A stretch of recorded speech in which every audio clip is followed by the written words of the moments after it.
Assalamu alaikum, karibuni Farwat Kitchen. Kama we ni mgeni kwenye channel yangu, karibu sana. Tafadhali usisahau kusubscribe na pia usisahau kubonyeza kengele ili usipitwe na video zangu kila nitakapokuwa nikipost. Kwenye video hii nitaonyesha jinsi ya kupika mkate wa mayai. Mahitaji ni mayai masita ambayo kwamba yamejaza hiko kibakuli, sukari nusu ya hiko kibakuli na unga pia utapima hiko kibakuli kizima. Kwa hiyo unaweza ukatumia chombo kingine chochote kupimia, lakini hakikisha pale mayai yatakapofika ndipo unga pia utakapofika, na sukari utapima nusu yake. Alafu kuna zabibu, vanila na iliki. Na pia vanila sio lazima, unaweza ukatumia iliki peke yake. Kwa hiyo kwenye bakuli weka mayai, weka sukari pamoja na iliki.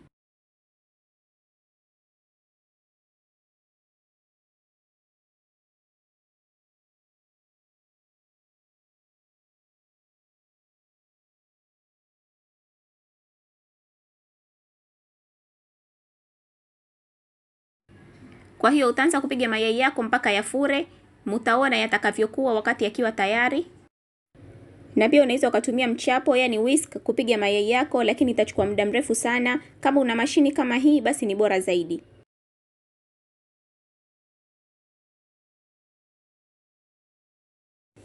Kwa hiyo mayai yakishakuwa kama hivi yako tayari kuweka unga. Utaanza kuweka unga kidogo kidogo, usiweke unga wote kwa pamoja. Unaweza ukagawanya kama mafungu matatu hivi, ukaweka unga mara tatu. Ukaweka mara ya kwanza ukakoroga mpaka ukakorogeka vizuri, ukaweka tena mpaka unga wote ukamalizika. Na madhumuni ya kuweka unga kidogo kidogo ni kuwa ichanganyike vizuri na pia usifanye mavumbo.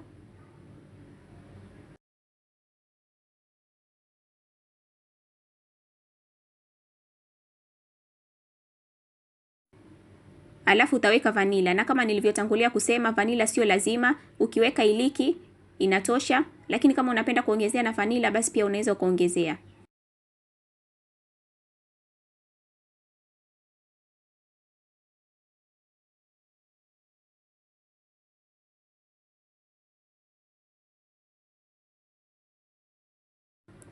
Na baada ya hapo utaweka mchanganyiko wako kwenye sufuria ambayo kwamba umeweka karatasi chini, alafu ukapaka mafuta vizuri. Hii itasaidia mkate kutoka baada ya kuwa umeiva, yani utoke kirahisi.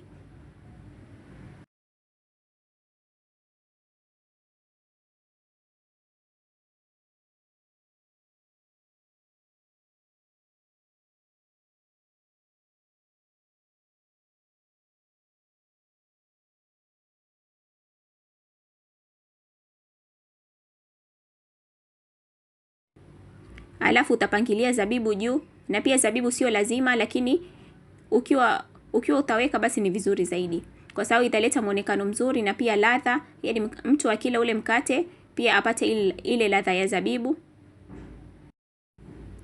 Na baada ya kuweka zabibu utabake mkate wako kwa moto wa takriban 250 degrees Celsius hivi kwa takriban dakika 30 hivi mpaka dakika 40, lakini itakuwa unauangalia baada ya muda kuona kama uko tayari au bado, kwa sababu pia itategemea na oven yako.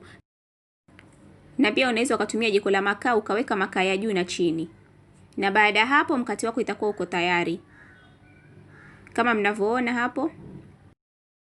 Asanteni sana kwa kuangalia video yangu. Tafadhali msisahau kusubscribe, kulike, kushare na kucomment.